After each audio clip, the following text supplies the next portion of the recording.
भारत दुनिया का दूसरा सबसे बड़ा रोड नेटवर्क रखता है और अब सरकार 50,000 करोड़ से ज्यादा के इन्वेस्टमेंट से 8 नए हाईवेज बनाने जा रही है। इनसे 935 किलोमीटर की सड़कें जोड़ेंगी, जिससे 44 मिलियन मैन डेज का एम्प्लॉयमेंट मिलेगा।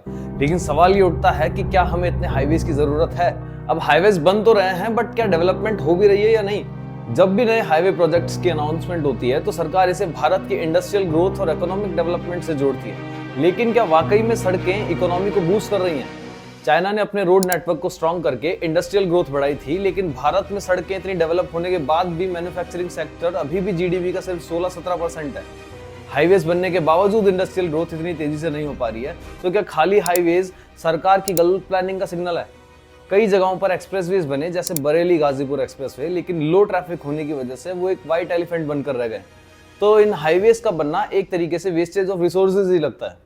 2014 से अब तक भारत में हर दिन एवरेज 37 किलोमीटर हाईवे बन रहे हैं। ये एक अच्छी बात लगती है, लेकिन कुछ स्टडीज बताती हैं कि हम जरूरत से ज्यादा हाईवेज बना रहे हैं। Central road research institute (CRRI) की रिपोर्ट के मुताबिक कई हाईवे प्रोजेक्ट्स की प्लानिंग ट्रैफिक डिमांड के हिसाब से नहीं होती है। National highway authority of India (NHAI) पर 2014 में 40,000 करोड़ का डेब्ट था, जो कि 2023 में 3.5 लाख करोड़ तक पहुंच गया है। ये लोन हाईवे प्रोजेक्ट्स को फंड करने के लिए लिए गए थे, लेकिन रेवेन्यू एक्सपेक्टेड ग्रोथ से कम आया। कई जगहों पर हाईवेज की प्लानिंग इस अजम्पशन पर होती है कि वहां आगे चलकर ट्रैफिक बढ़ेगा, लेकिन अगर वहां इंडस्ट्रीज, लॉजिस्टिक्स हब्स या लार्ज स्केल अर्बनाइजेशन नहीं हुआ तो ये रोड्स अंडर यूटिलाइज्ड रह जाएंगी।